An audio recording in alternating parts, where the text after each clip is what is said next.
This Saturday episode of New Politics was released on the 16th of May, 2026, and produced on the lands of the Wangal and Gadigal people.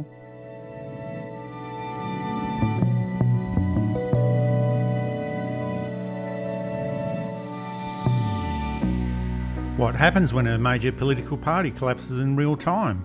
And is one nation rising, or is the Liberal Party collapsing? These are the cracks that we've been predicting for some time and is finally coming to fruition. I'm Eddie Djokovic. I'm David Lewis. All of this is coming up in this big episode of New Politics. And if you're listening in and haven't subscribed to our website at New Politics, you're missing out on half of what we do. There's regular articles and analysis of this strange world of politics. It's all free, and you can subscribe at newpolitics.com.au. And of course, if you do want to support us, it's just $5 per month at Patreon and Substack, and all of this is a good way to support independent journalism.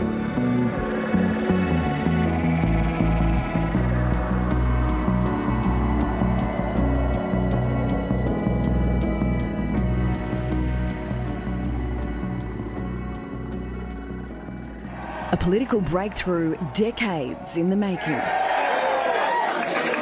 One nation has reached the end of its beginning. We're going through the ceiling from here. The once safe coalition seat of Farah flattened in an orange landslide. It's not only a win for Farah, it's a win for the rest of Australia. And it was fast. Less than 2 hours into counting, it was becoming clear. One Nation's David Farley claiming more than 40% of the primary vote, wiping out the competition. We had a bit of electoral history last weekend when One Nation won its first ever lower house seat in federal parliament. And in the end, it wasn't even close. David Farley won with 57% in the two-party preferred vote against the independent candidate, Michelle Milthorpe, with 43%. And the Liberal Party, which previously held the seat, saw its primary vote crash from 43% down to 12%. And I think that's the technical definition of decimation. So, yes, actually... decimation is only 10%. This is nuclear devastation. So, yeah, they're doing pretty well then. But there could be a wide range of reasons for all of this happening. Now, I'm not trying to be naive about all of this, but generally people vote against the party that actually caused the by-election in the first place, and it was all caused by the resignation of former Liberal Party leader Susan Lee. There might be anger against the Liberal Party about the way that it treated Susan Lee during the time that she was the opposition leader. They might be angry because the Liberal Party is absolutely hopeless at the moment. It could be a protest vote, or they might actually be voting for One Nation because as an active process, because none of the major parties have got very much to offer them. Now, One Nation hasn't got very much to offer anyway. They're a culture of complaint. They're negative. They rail against everything. They're anti-immigration. They act out all the culture wars. But irrespective of all of that, they're still polling very highly, and they actually won the seat of Farah, and there's a possibility that they might take more seats off the Liberal Party and the National Party. I think that point about the treatment of Suzanne Lee has some... I don't think it's the only factor, and we'll get into that, but I think we've got to be fair. She wasn't a great leader of the opposition, a great minister or anything like that, but she held that seat for 25 years or something, like a quarter of a century. It's a very difficult seat. It's a mix of, you've got the city of Albury, you've got those farming areas 130 and 150 kilometres away from Albury, with voters with completely different priorities and interests and beliefs. And so for her to hold it for 25 years was not a bad achievement at all. In fact, it was a terrific achievement. It may be her only achievement in politics, but nonetheless, it's the biggest or the second biggest seat in New South Wales. Now, compared to the Western Australian seat that takes up 3/4 of Western Australia, it's pretty small, but it's still a lot of driving, a lot of flying, maybe not so much now that Pauline's been caught out flying. And it's balancing the interests of the good folks of Albury and the good folks on properties who aren't interested in what the good folks of Albury have to say. And hello to all of our listeners from both areas. So for her to hold it for 25 years, I think there is anger. I think she was probably a decent local member. I didn't hear anything saying that she wasn't. We'll put it that way.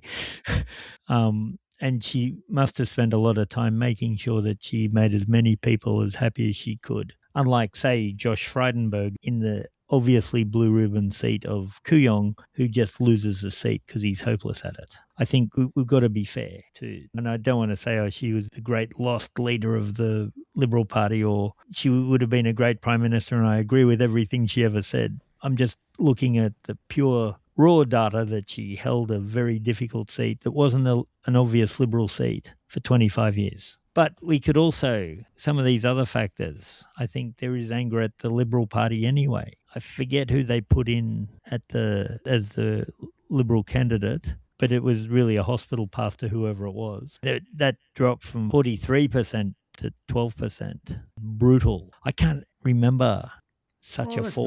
That's never happened before, David. Yeah. But the mainstream media, they've actually been calling this a political earthquake, this result in Farah. But the truth is that this hasn't happened overnight. The collapse... No. And I guess we're just looking at how the Liberal Party and the national parties have contributed to this. But the collapse of support for the Liberal Party and the National Party, well, that's been building up for years.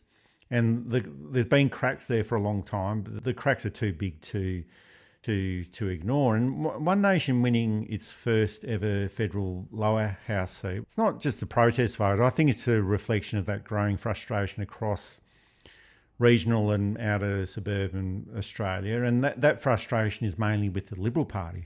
And I don't think the Labor Party will be immune from this in the future. Maybe not now, but they won't be immune from it in the future. It's happening, I think. Yeah, so... Yeah, no, I think for the Liberal Party, it's not just about having bad leaders, although they've had quite a few of those, or poorly run election campaigns, although they've had quite a few of those as well. But I think it's just that collapse in the political base of the Liberal Party. And you can't build a house on weak foundations. And it's the same for a political party. You've got to have strong foundations for that party to survive. And this is only a by-election, but these numbers are staggering. The Liberal Party primary vote dropped from 43% in 2025 and just down to 12%. And I don't think we've ever had such a massive drop in the space of 12 months. And I don't have every election or even every by-election at my fingertips, but that's the type of thing that you'd remember. Oh, definitely. And they probably would have got a better vote if they didn't run a candidate at all. But these figures were reflected in the recent South Australia election. It wasn't as severe, but it was still pretty dire. But all of this, David, this is an existential crisis for the Liberal Party. And I know we've been talking about this for a long time, but this is the moment. And I'd say that if you're a fan of the Liberal Party, you should probably go up to Queensland or Tasmania and take some photographs of the Liberal governments over there, because they might be the last Liberal Party governments ever. It's a little bit like the Tasmanian tiger. Go and take the photographs, because it might not be around for too much longer. Like I said, I know it's only a by-election and strange things can happen in a by-election, but this is a massive... Yeah, no, this is more than a... It was always a difficult one to call, but it was clear that it wasn't going to be the Liberal Party, no matter how good the candidate. They could have had Robert Menzies, Alfred Deakin and John Howard turn up as the candidate, and they still would have lost. I think we are seeing the death. And I do believe it's much more... It's not that they put incompetent candidates in. That is a part of it, but why are they putting incompetent candidates in? Because there aren't any competent ones, and when the competent ones come along, they get kicked out. I've been saying for a while that I think that our major parties and our minor parties, but... Well, soon to be non-existent parties as well. Yeah. Well, three major parties, the Labor, Liberal and National, were built on sound principles, but sound principles that are over 100 years old. Burkean liberalism and all of that for the Liberal Party. 19th century industrial socialism for the Labor Party, or Catholicism. You've got those two strands. And the National Party was built on agrarian socialism, which they tried not to talk about, but their rhetoric says no, but their policies are basically that of the agrarian socialist. And these philosophies don't fit anymore. We don't have an industrial working class like we used to. We don't have... The Burkean liberal doesn't work. Menzies forgotten people, which they keep trying to resurrect in Tony's Tradies, probably being the most cringy. Scott Morrison didn't even get that. Angus Taylor hasn't, to his credit, hasn't tried to find a voting bloc that will vote for him yet in that kind of pithy way. Well, there's not many around. The overqualified Rhodes Scholars, maybe you'll get those.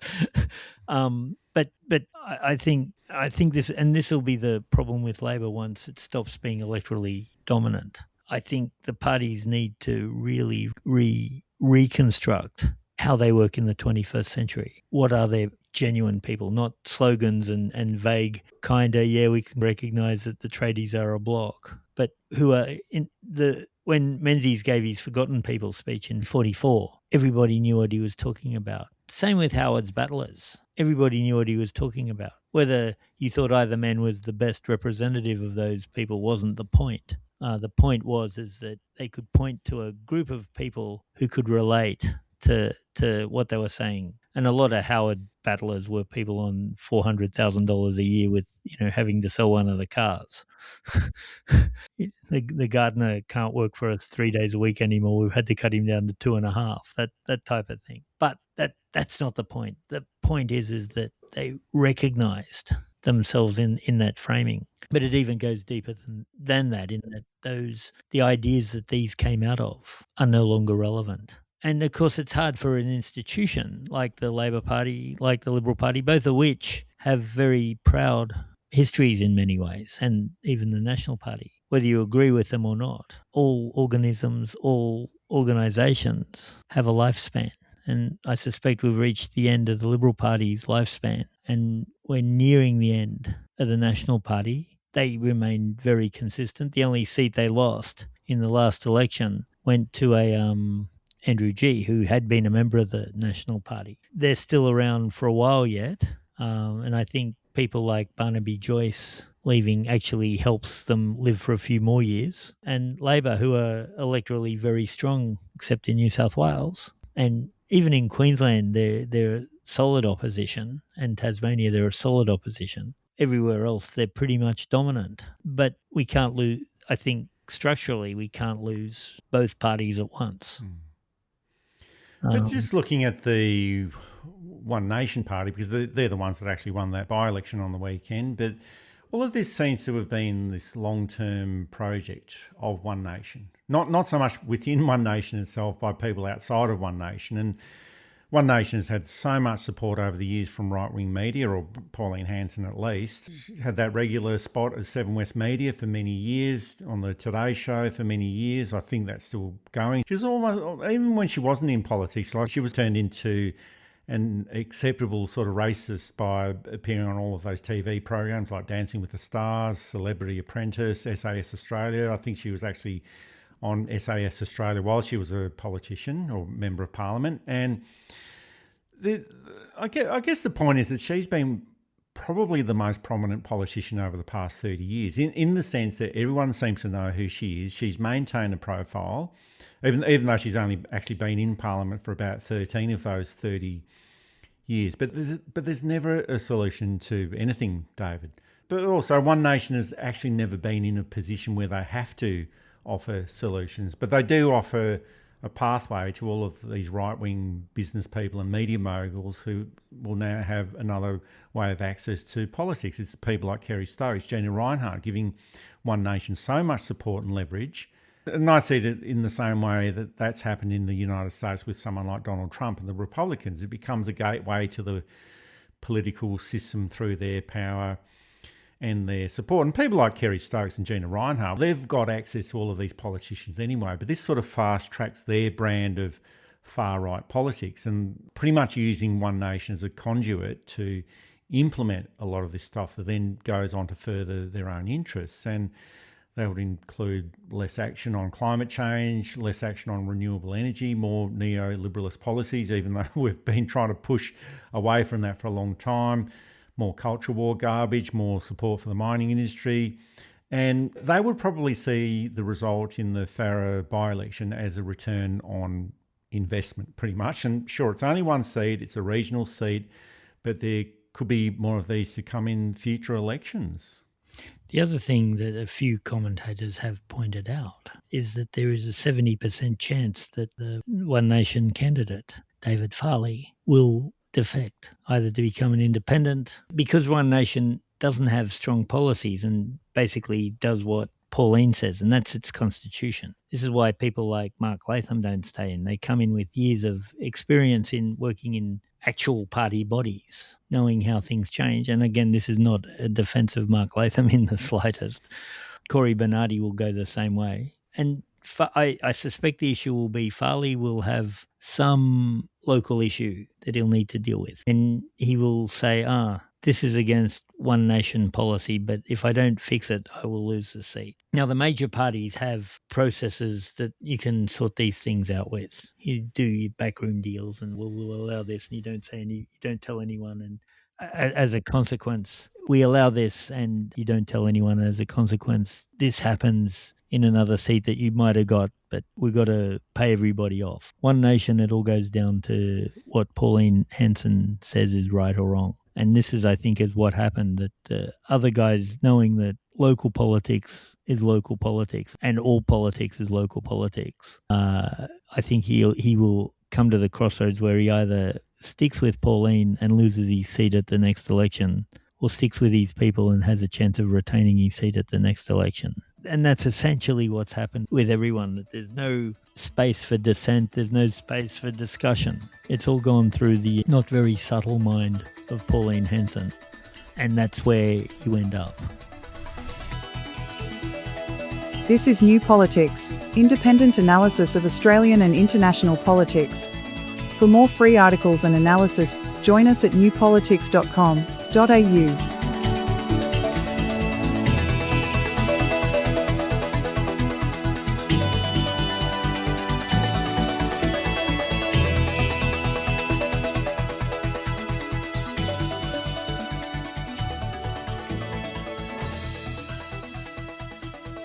And a lot of people have said to us, oh no, One Nation is going to keep winning seats and Pauline Hanson is going to become Prime Minister. No, that's not going to happen. But first of all, One Nation seems to be cannibalising the vote from the Liberal Party and from the National Party.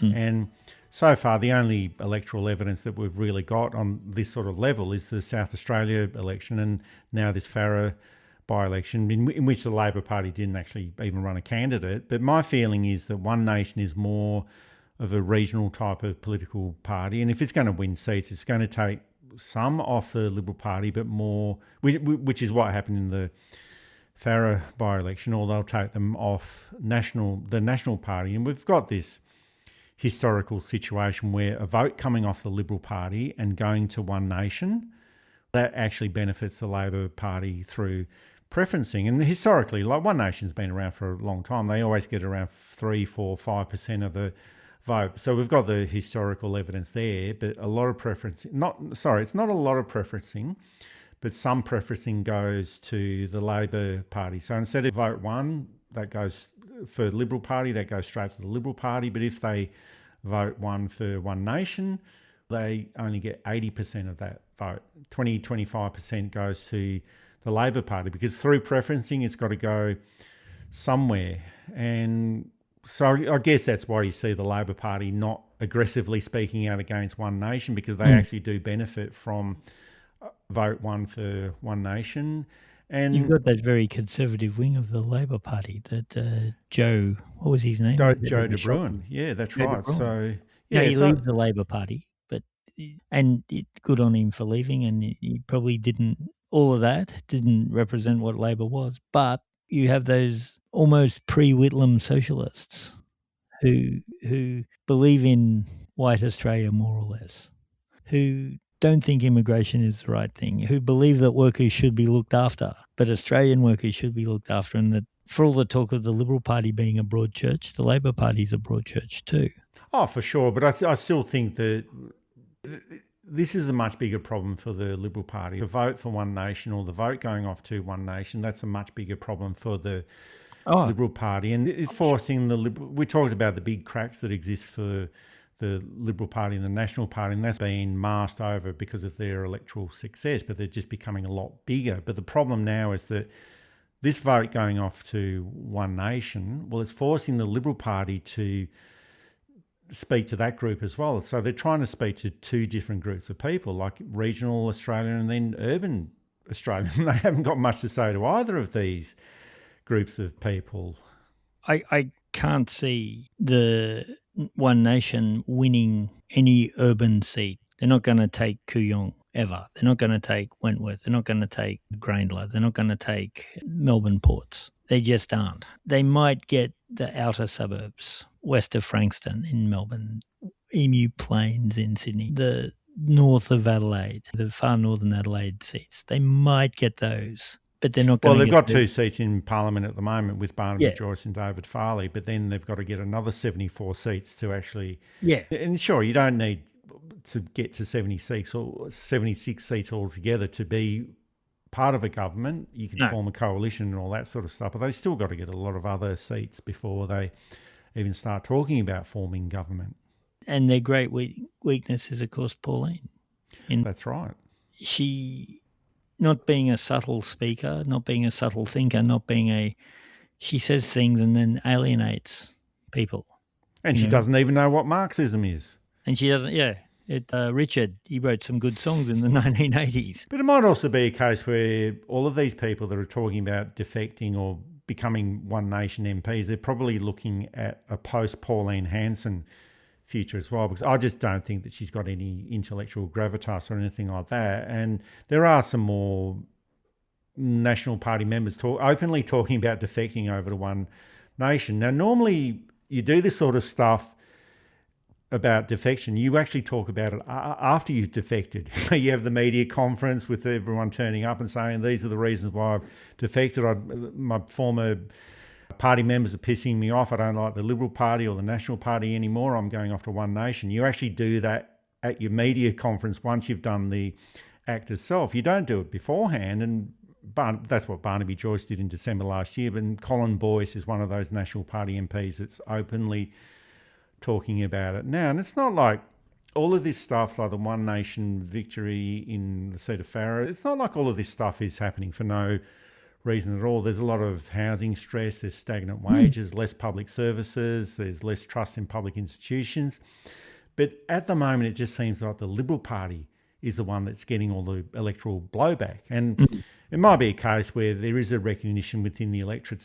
The electorate is saying, well, yes, I'm really pissed off about all of these issues, but I'm going to vote against the people that brought all of this on. And that's the Liberal Party and the National Party. And they can probably see that the Labor government is trying to reverse these trends. We don't necessarily agree that that's what they're doing, but at least they're making an attempt. We think that they should be doing a lot more of it. But the electorate, well, they might be upset with the government, but they've got red hot anger towards the Liberal Party and to a lesser extent the National Party. And by voting for One Nation, they're voting against the Liberal Party and the National Party and not necessarily against the government. Exactly. And that seems to be what the numbers are suggesting. Labor tends to be retaining their seats. Seats that might go to the Liberal Party tend not to be going there. Yeah, we're in a period of transition, and so it's confusing. And again, Pauline, what happens, and I don't wish this upon her, what happens if Pauline dies? She's a woman of a certain age. People do die all the time. What happens to One Nation then? It's Pauline Hanson's One Nation Party. She is the only one who can be leader. One of the things in the Constitution is that don't bother trying a leadership challenge. You can't do it. That's constitutionalized. So what happens when she's no longer, and again, I don't wish her dead. I really don't. Out of Parliament, sure, but that's a different thing. What happens if she is incapacitated for whatever reason? Gets really or if she even has enough of politics, and that always happens to people. They've been around for a long time in public life or in politics, and they decide, look, I'm 72 years old, I've had enough of this, I want to leave. I don't want to do this anymore. Bob Katter, I think, won't be standing at the next election. That's my view. It's not news, or I think he's coming to the end of he's 80-something. He's had enough. Billy Hughes made it to 90, still in Parliament, still the longest serving parliamentarian. Oh, but you're right. The point is, what happens after? Is there life for One Nation after Pauline Hanson? Like whether she retires or whatever happens, because people don't exist forever, what happens to the One Nation Party afterwards? Will it still be a far-right party of complaint, which is pretty much what it is, anti-immigration, similar to Reform in the UK? Maybe it will be less tempered. So who knows what will happen there. But that's one thing that they do have to consider, that every political party needs a transition path, and that doesn't exist within One Nation at the moment. No, and so the protest vote, which is what they're getting at the moment, I think that's fair to say, will become less easy to get when these weaknesses come through. And of course, the lack of nation-leading policy. Say what you will about the Liberal Party, for most of their life, they had a consistent policy of how they wanted the nation to be run and presented that to the people of Australia, who then chose to vote for them or not. Same with Labor Party, even same for the National Party, same for the Democrats, same for the Greens. You might not like them, and that's fine. We're not here to all be in agreement with each other. We can all be friends, but One Nation doesn't have that. What does One Nation stand for? Oh, no immigration. Okay, so how do we then work with a population that doesn't have a high enough birth rate? Where do we get skilled people from when you've cut all the university and TAFE and we suddenly find ourselves with a shortage of professionals? What do we do when we need people to do the jobs that citizens here prefer not to do because they're lowly paid and they're in awful areas and what have you? Or what One Nation stands against wokeness. How's that going to get me a job? Yeah, yeah. How's it going to help me with my housing deposit? Or how's it going to get me to a better medical centre or give me access to a medical centre? And all of this stuff doesn't help at all. You know, it might make you feel good because you complain about wokeness or immigration or migrants, or you just want to be racist, but how does this actually help you get ahead in life? It doesn't.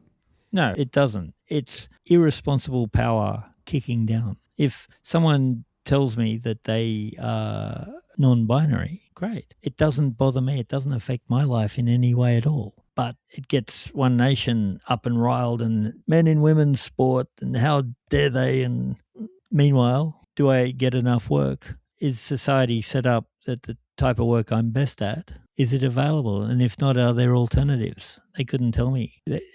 Sure, get a job. Where from? And I'm not talking about me now, but I'm talking about unemployed people. All they have to do is get a job. One Nation could possibly do well for a little bit. They look back to an Australia that never really existed. They look back to an Australia that is being looked at through the eyes of nostalgia, to when they could run faster, when they could go out all night and not get exhausted the next day, and where everybody looked the same as far as their memory, where those that they didn't approve of knew their place. And of course, none of this was ever really true. And where it was true, things actually weren't much better, and in some cases worse. So, yeah, there is a path to One Nation becoming the opposition in New South Wales, which is negotiating with 5 of the 6 independents and entering into some kind of coalition. But I don't think One Nation has the intellectual grasp, or the strategic grasp, probably more fairly, to be able to do this. So we'll see. That's it for this episode of New Politics. Thanks for listening in. And if you value independent journalism without the influence of corporate backing, join New Politics at newpolitics.com.au and support us directly. It's just $5 per month, and we always try to keep it very simple. If you like what we do, please send some support our way. It keeps our commitment to independent journalism ticking along. I'm Eddie Djokovic. Thanks for listening in, and it's goodbye to our listeners. I'm David Lewis. We'll see you next time.